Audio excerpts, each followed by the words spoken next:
This is Detroit's Morning Answer with John Anthony on FM 92.7 and AM 1400. The Answer.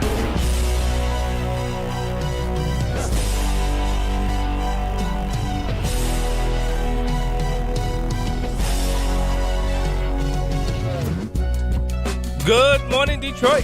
Detroit's Morning Answer with John Anthony. If you missed that first hour, head over to theanswerdetroit.com. That's theanswerdetroit.com. Download the podcast. You can listen to the show no matter where you are. You know, in some folks' eyes, Dearborn is at a crossroads. What was once a city known for its proud working-class roots and cultural diversity is now wrestling with questions about leadership, belonging, and freedom. Recently, controversy has surrounded the city's public call to prayer, a policy decision that some see as inclusive while others view it as an unnecessary intrusion on daily life. Then came the moment that shocked many when Mayor Abdullah Hammoud reportedly told a citizen, "You don't belong here." Those words strike at the heart of what community leadership is supposed to represent. Into that atmosphere sets, and I hope I nail it, Nagi Almudghegi, a man running not just to lead Dearborn, but to heal it. He's calling for transparency, accountability, and unity. He believes every resident, regardless of background or belief, deserves respect and a voice in city government. Nagi Almudghegi is a Dearborn resident and civic leader known for his commitment to community engagement, transparency, and fairness.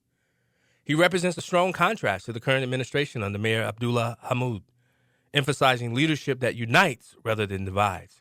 His campaign centers on restoring trust in local government and ensuring that every resident, regardless of faith or background, feels at home in Dearborn. Nagi, welcome to Detroit's Morning Answer. Thank you very much, John. It's a pleasure to be here. And yes, you got it very, very good. It's, I know, a difficult last name, but you nailed it.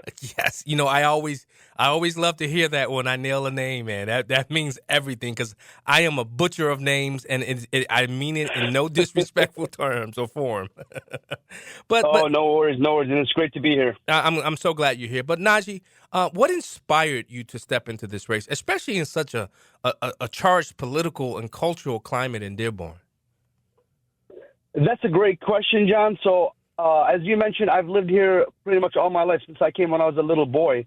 And I fell in love with the United States, and I, in particular, fell in love with Dearborn. It was love at first sight. I came in as a young child from our home country. And over the years, I've seen, with all due respect to these career politicians who basically go from one position to another off the backs of the people and not really solving the problems that we have within our community. And I decided, within the last few years, our crime situation is out of control. We have many, many issues that we're dealing with. And I decided, we need a different and fresh perspective on actually solving problems. And instead of actually just talking about things and doing PR stunts and political gimmicks, let's have actual professionals who have actually worked for decades and decades and bring that experience to government to actually serve the people and serve everyone. And as you said, irrespective of where they come from or what they do. Man, one of the things I love is solutionarians, people that they talk about problems, but they provide solutions. I think that's when a lot of these people that run for office, they only want to highlight the problem, but they don't want to provide solutions. And you've said your campaign is about unity and transparency. What does that look like in practical terms for residents who may feel left out or unheard? So, first of all, when we talk about transparency, let's talk about that first. I've worked pretty much for almost 30 years now since I graduated from college, and I've been director, I've been manager. I've worked literally, John, with thousands and thousands of people from all over the world. And as a director and as a manager, I have to be focused on results. I don't really want to hear, as I said, these politicians, they'll tell you, we spent this much money, that much money. I want to focus on the results. What exactly did you do with that money? So for me, transparency means every single employee of the city does not work for me, the mayor. They work for the people and they work for the residents. So I want every single month, every single department. They need to have metrics that are easy to understand, common sense, to know how well they're doing. And we need to publish that on a regular basis so the residents can see their progress. And I'm going to say this, we need to have regular town halls in different areas of the city where the residents can come in and they can question their leaders, ask tough questions, ask me tough questions, ask the police chief, ask the director of the water department, ask whomever it may be. And that really is what we need in terms of transparency. Wow. Unity, John. To me, it's common sense. It's all about common sense. I'm a person, as I said, over the years, over the decades, I've interviewed hundreds of people and I've hired dozens and dozens of people. So when I interview somebody, I look at their name and their resume and I don't say, okay, wait a minute, is this guy originally from Poland? Is this guy originally from Italy? Is this guy from Iraq? Originally from wherever it may be? No, I look at their ability, and then when I interview them, I try to make a sense whether they have integrity, whether they have capability, whether they're able going to work with a team so that we can make the company stronger, improve our bottom line. I don't look at, oh, is this guy Christian? Is this guy Muslim? Is this guy this or that? No. So when I'm mayor, that's going to be the mentality that I will have. And when you have that mentality, John, you are going to attract talents from everywhere. And at the end of the day, Dearborn, we have a tremendous amount of talent in our youth across the board. And I want to bring that together, bring the city together. It's going to be a diverse group, a diverse coalition. And ultimately, at the end of the day, we want to make Dearborn more prosperous than ever before. You know, the current mayor, Mayor Abdullah Hammoud, he reportedly told a resident, "You don't belong here." I'm going to play the audio, and I want to get your take. And here's the question. As someone running to lead the same city, what does that moment say to you about leadership and tone at the top? Hezbollah, bombed the embassy in Beirut, and including many Americans. So I just feel it's quite inappropriate. You are an Islamophobe, and although you live here, I want you to know, as mayor, you are not welcome here. And the day you move out of the city will be the day that I launch a parade celebrating the fact that you moved out of the city, because you are not somebody who believes in coexistence. Now, Nagi, this was about naming a street in Dearborn after somebody, correct? Can you, before you answer the question, can you give us the backdrop? Because, a lot of people, you can't really get the full effect from a 30-second soundbite. What was happening here? And then I'll pose the question to you again. Okay.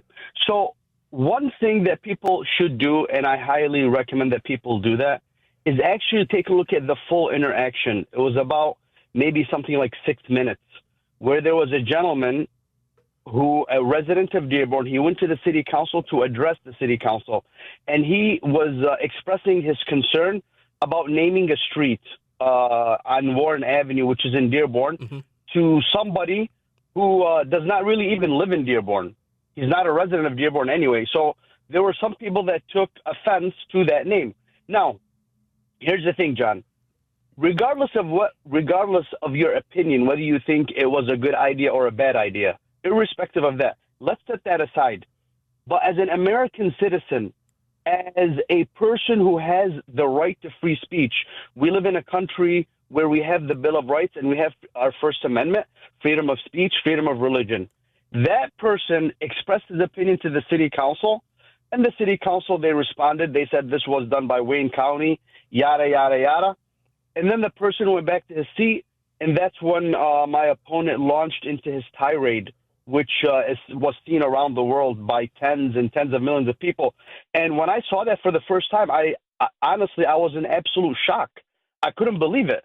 I mean, how do you, as a leader of 110,000 people of all diverse backgrounds, have the audacity to express that kind of inflammatory and reckless and unprofessional rhetoric at a resident of the city? Yeah. And people were asking me, John, they were like, how would you have handled that? That was my next question. That was my next question for you. You see, I'm a mind reader there, John. So, no, people have asked me from all over the media, Detroit News, Detroit Free Press, pretty much everybody. They asked me, how would you have handled that, Nagi? I said, very simple. I would have just kept silent. I was not even being addressed. It was addressed to the city council. So I would have kept silent. Now, if I would have lost, here's the thing, and I tell people this all the time. Human beings, we're not infallible, okay? Yep. We make mistakes. Yep. So had I made that mistake, if I would have gotten emotional or something, which of course is not in my nature of 30 years, I would have never done that. But let's say that would have happened. I would have issued an apology right away, immediately, to diffuse the tension, reduce the amount of the hatred within the city, outside the city, and just try to bring people together. But instead, unfortunately, my opponent, he decided to double down and basically attack everybody and all his critics and not even take one shred of responsibility, which is very, very unfortunate. What does it say? What does that moment say to you about leadership and tone at the top? That was my original question that I posed to you. What does it say about that the leadership and tone? So here's the thing, John. In leadership, one of the key points and parts of leadership is you have to pull people in, bring people together, not force them or push them in a certain direction that you want to go. And leadership, I always say this, I've been very fortunate to have great leaders throughout my career. And one of the things that I've realized about great leaders, John, is this. When you are a leader and you have a team that works with you, when things go well, you give credit to your team. And when things go bad, you take responsibility.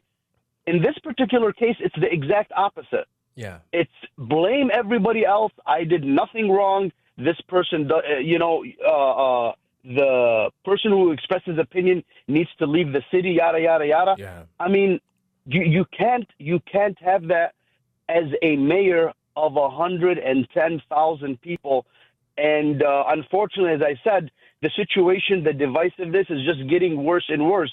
And that's why we desperately need a change. We need someone who is going to go in there with common sense, who has a history, decades and decades worth of working together, bringing people together. And as I said before, with all due respect, God bless these career politicians, but all they know is identity politics and divide and conquer. And this is not what we need. This is not what we need. We need actual problem solvers in office who will actually solve problems and bring people together. Yeah, if you're just joining the show, we're talking to Nagi Almudghegi. He's running to be the mayor of Dearborn, Michigan. Nagi, you don't know this about me, but I'm a Christian now, but before I became a Christian, I studied the Quran, I studied the Hadith. I've been to some of the Muslim mosques and prayed. There's another big controversy that's brewing in Dearborn as well. One where the call to prayer is being blasted daily.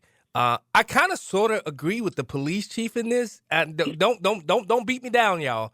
But I kind of sort of agree with what the police chief had to say about this. The thing I'll add, oftentimes when we take readings, Council President, it's the ambient noise that's even louder than the call to prayer, to be honest with you. The truck will go by, hit a pothole, and it's much louder than the call to prayer. The 2 or 3 violations that we have had in the last couple of years have been met with compliance as soon as we've talked to the religious institutions. It's no different than church bells that you might hear on Sunday. Yeah. Please, okay. The ordinance. No outbursts from the crowd, please, okay? Now, the point of where I agree, I mean, there are church bells that go off every Sunday, and then I think there's some that goes off in the evening as well. But before I do that, I want to play what goes off, and you can tell me the times and things of that nature. This is what is being played in Dearborn.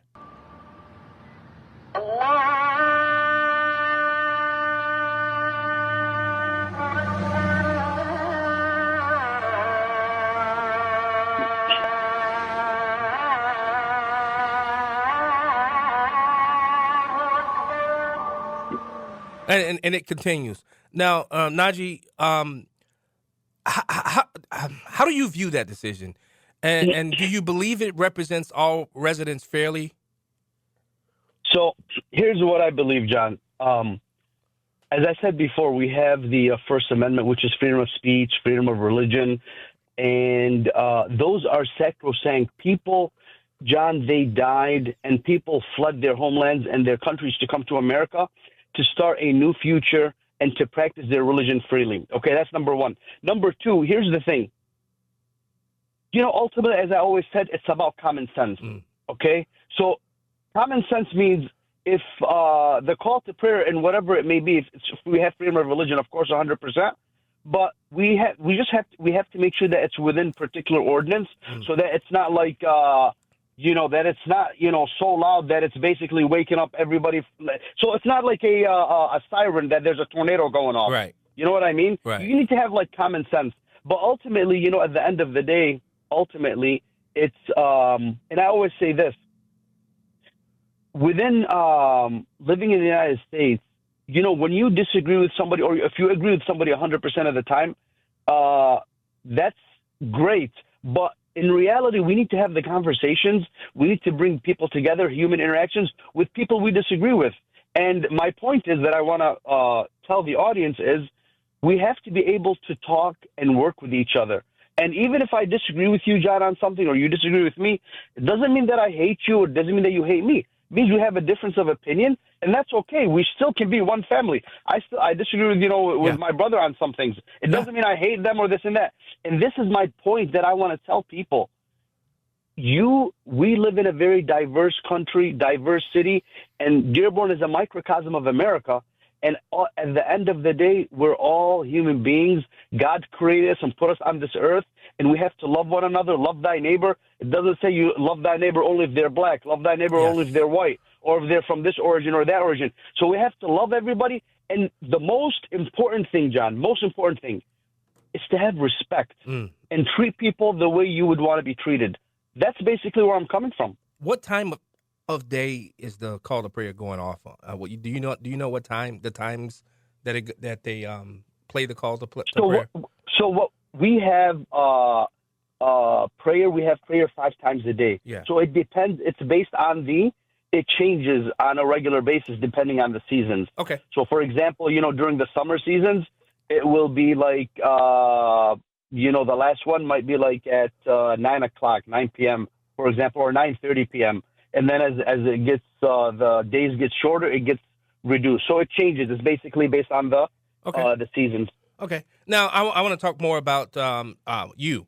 How would you make city operations, and when you look at the budgeting and policy decisions, more open to the public, so the public can see some of the decisions that are being made by elected officials in Dearborn? So one of the things that I want to do, I want to have a transparency, what I'm going to call a transparency dashboard. And that means every single department that is in the city, they need to have common sense, easy to understand metrics so that we know as citizens how well they're doing, each particular department. And each particular department will be different than, the other one. So what that means is every single month, I want to see a report published online that shows how well we're doing. And then we're going to start at least once every 6 months. We'll have a town hall where the residents can come in and ask questions. I mentioned it before, to the directors, to me, to the police chief, and ask the tough questions. Because at the end of the day, like I said before, my mantra, John, is this. We need to move away in local administration from this PR mindset. Everything is about PR.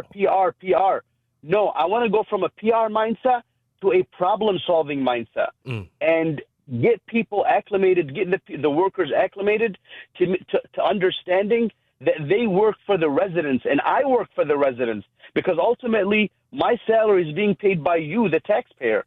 So I want to make sure that they give that and that they give that understanding. And then bringing this town hall together on a regular basis in different parts of the city will bring more people together, and then we'll interact and we'll talk and we'll have actual consensus on solving our big problems. Nagi, I definitely want to have you back on because you're my kind of guy who's running for office.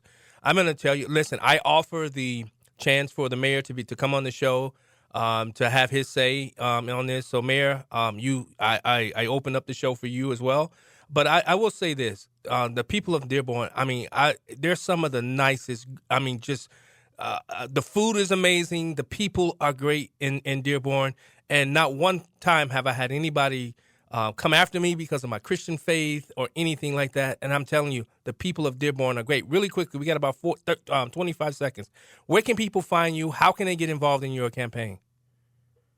Please reach out to me at our website, Mayor Nagi, Nagi 2025.com. That's Mayor Nagi 2025.com. We're bringing hope, we're bringing unity, and we're bringing common sense back to our local government. You know, next time I'm coming back to Michigan. I travel back and forth, but I definitely want to do lunch with you. Is that okay? Absolutely. You're more than welcome. That would be phenomenal, John. Would love to have you. All right. Nagi Almudghegi, who's running for mayor of Dearborn, thanks so much for joining us. We'll be right back.